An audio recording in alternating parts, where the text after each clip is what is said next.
The Eberlestock Fade Adapt Backpack. Let's get into it. Starting at the top, there's a quick access pocket. In here, I keep a Princeton Tech headlamp. I've got my eye pro with both tinted and clear lenses, along with some cleaning cloths. And lastly, I've got a neck gaiter, or a face mask. Moving down to the front of the pack, there's another quick access pocket that runs the length of the front. In here, I keep a pair of work gloves. There's also a smaller zippered mesh pocket, big enough to fit my entire hand up to my wrist, where I keep some black latex gloves. Before gaining access into the main compartment, there are these exterior buckles that need to be undone. After the buckles are undone, just grab the top and easily rip open the backpack to get inside the main compartment. In here, I keep my Crye nightcap with a Wilcox mount for my NVGs and a battery pack. Inside the counterweight battery pack, I've got some electrical tape, AA batteries, CR123s, and a lighter wrapped in duct tape.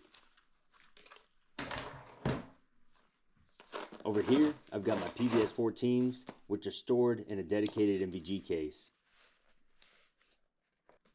Inside the case, I've got my single tube inside a Beanie for added protection. These are Gen 3 white phosphors made by TNVC. I also keep a couple of extra AA's in this pouch, and the pouch is secured to the loop interior using a Vertx MOLLE Velcro panel. Next to my NVG case, I keep a hard case that contains my StingIR 640 thermal monocular that I use as a clip-on for my Q-Minifix SD. And just below that, I've got a Raine fly that's made by MTAC.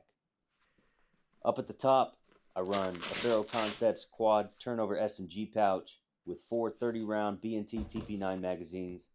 I also have an HR2 tourniquet holder and a radio holder that I use for storing this IR Chem light dispenser. These Velcro-backed pouches are great for integrating with my Ferro Concepts slickster. That way I can don the magazines or the tourniquet and chem lights on and off as needed. In the laptop sleeve, keep my H&K single point bungee sling for my TP9. On the sides, there are these elastic pockets that give me easy access to grab things if I just wanted to open up one side of the backpack. In this side, I've got a Vertx rangefinder, and on the other side, I've got my Pathfinder drinking flask with a heat-proof rag. And just above the Pathfinder drinking flask, I've got this Eberlestock Fade View pouch, which I bought separately. Inside of the pouch, I keep my Holosun LE117IR for shooting under night vision with my TP9 and PVS 14s.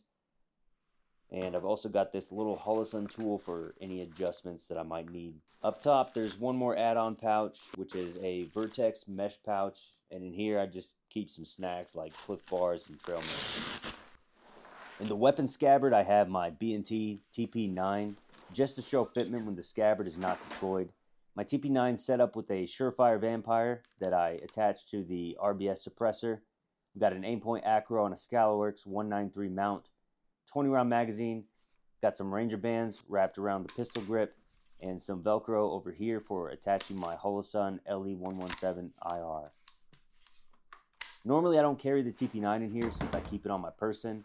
Instead, I run the scabbard deployed for my Q-Minifix SD, which is integrally suppressed with a built-in bipod, adjustable stock and cheek weld, and for optics, I've got the Trijicon VCOG 1:6 with a 300 blackout BDC reticle.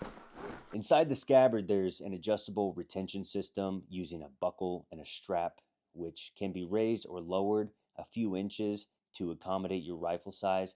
This is just going to help prevent it from shifting side to side if you don't have a lot of contents in your backpack to help secure it. Another way that I run the rifle scabbard is with the pack slightly open and the top buckle still buckled.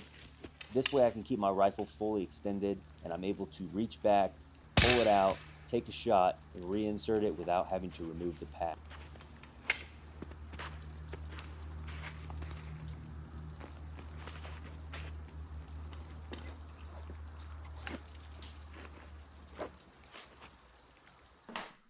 On the back of the pack, there's one more pocket that rides against my back. I think it's for concealed carry, but that's not what I use it for. The interior is lined completely with looped Velcro, just like the main compartment. In here, I have a Ferro Concepts turnover pouch that's holding two 20-round 300 blackout magazines. I also keep my weapons maintenance kit in here, which includes things like cleaning tools, batteries, lens pen, latex gloves, and lubricant. Also, at the very back, there's a sleeve, and in here, I keep a Premier body armor insert, which was specifically designed for this backpack and is good for protection against most pistol caliber rounds all the way up to 12 gauge. One feature that I really want to highlight are the grab handles on the top and both the sides. This makes it easy to grab the backpack and move over short distances like a suitcase, especially when the scabbard is deployed and you have a larger rifle inside. Here's a training scenario where I use the side handle to pull the pack out of my truck and quickly move into a firing position.